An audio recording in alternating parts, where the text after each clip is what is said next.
Saya justru sangat heran ya, ketika ini menjadi sedemikian viral dan dianggap kontroversial. Sebetulnya siapapun yang belajar Islam dan baca Al-Quran, itu tahu bahwa memang kalimat 5 kali sholat itu harus 5 kali gitu ya.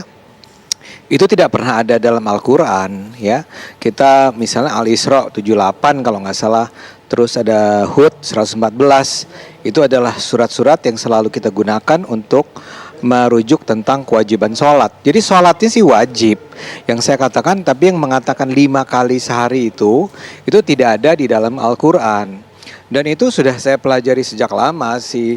Saya sih agak heran nih kenapa orang menjadi sedemikian ramai ya, seolah-olah, kecuali emang orang memotongnya menjadi saya mengatakan kewajiban sholat itu tidak ada dalam Al-Quran. Kalau kewajiban sholat jelas ada dalam Al-Quran. Yang tidak ada pernyataan 5 kali sehari itu, 5 kali ya, itu nggak ada. Kalau surat Al-Isra itu kalau nggak salah 3 kali ya. Hud juga 3 kali, 3 waktu bukan 3 kali. 3 waktu, di pagi, siang, malam gitu.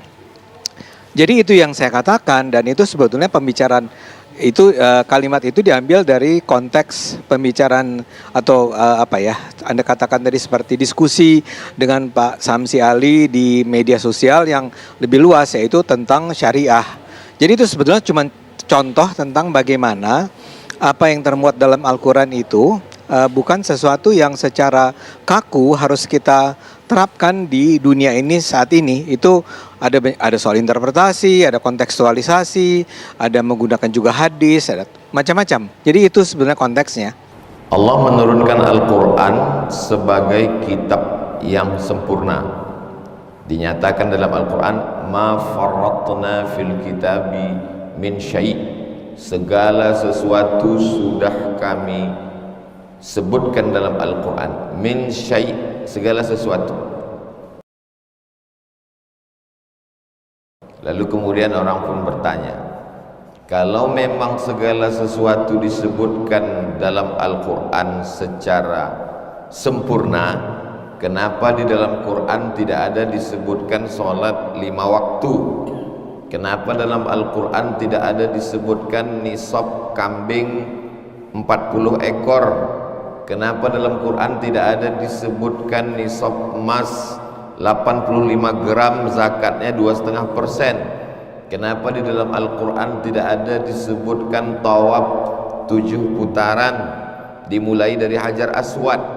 Kenapa di dalam Al-Quran tidak ada disebutkan sa'i dari Sofa ke Marwah dihitung 1, dari Marwah ke Sofa dihitung 1? Kenapa di dalam Al-Quran tidak ada disebutkan tentang mabit di Muzdalifah dan di Mina? Mengapa di dalam Al-Quran tidak ada disebutkan melontar jumrah 7 kali? Makna ma farratna fil kitabi min syai', kami sebutkan dalam Al-Quran segala sesuatu, maksudnya secara global. Adapun secara detailnya disebutkan juga dalam Al-Quran, wa ma atakumur rasulu fakhudhuhu. Apa yang dibawa oleh Rasulullah SAW ambillah, maksudnya sunnah. Wa ma nahakum anhu fantahu. Apa yang ditinggalkan oleh Rasulullah SAW fantahu, tinggalkanlah, maksudnya sunnah. Wa anzalna ilaika dzikra, kami turunkan Al-Quran ini kepadamu ya Muhammad SAW, litubayyina linnas, supaya kau jelaskan isinya. Penjelasan dalam Al-Quran yang secara global itu, penjelasannya yang secara detail itu disebut dengan sunnah Rasulullah Sallallahu Alaihi Wasallam. Ambil contoh tentang solat. Alif Lam Mim, dzalikal kitabu la raiba fihi hudal lil muttaqin alladzina yu'minuna bil ghaibi wa yuqimuna as-salata wa mimma razaqnahum yunfiqun. Al-Quran hanya menyebutkan alladzina yuqimuna as-salah. Dalam ayat lain wa aqimus salata. Dalam ayat lain aqimis salata li dzikri. Tak ada disebutkan salat 5 waktu. Lalu dari mana datang sholat subuh, zuhur, asar, maghrib, isya? Perbuatan yang dilakukan Nabi Shallallahu Alaihi Wasallam selama sepakat 10 tahun di kota Al-Madinah Al-Munawwarah, dilakukan oleh Nabi, dilihat oleh sahabat, dilakukan oleh sahabat, dilanjutkan oleh tabi'in, diteruskan tabi'in, sampailah kepada umat Islam hari ini secara mutawatir. Kalau dilakukan oleh satu orang namanya ahad, dilakukan oleh 2 orang namanya aziz, dilakukan oleh 3 orang namanya masyhur, dilakukan oleh 4 orang, 10 orang, 100 orang, 300 orang, yang orang-orang itu mustahil untuk berdusta, maka disebut dalam ilmu hadis dengan istilah mutawatir. Ma rawahu jam'un an jam'in, diriwayatkan oleh sekelompok orang, bukan 1, bukan 2, bukan 3, tapi sekelompok, artinya lebih dari 3, 4, 10, 30, 40, 300. Ma rawahu jam'un, diriwayatkan oleh sekelompok orang, an jam'in, dari sekelompok orang, yastahilu tawatu'uhum 'alal kadhib, yang mereka itu mustahil berdusta. Al-Quran menjelaskan secara umum, dijelaskan oleh perbuatan Nabi Muhammad sallallahu alaihi wasallam secara khusus, tapi Nabi pun tidak ada menyebutkan bahwa salat itu rukunnya 13. Salat rukunnya 13. Rukun yang pertama adalah niat. Rukun yang kedua adalah membaca Al-Fatihah. Nabi tidak ada jelaskan itu. Dalam Al-Quran tidak ada, dalam hadis Nabi pun tidak ada. Lalu ulama menyusun.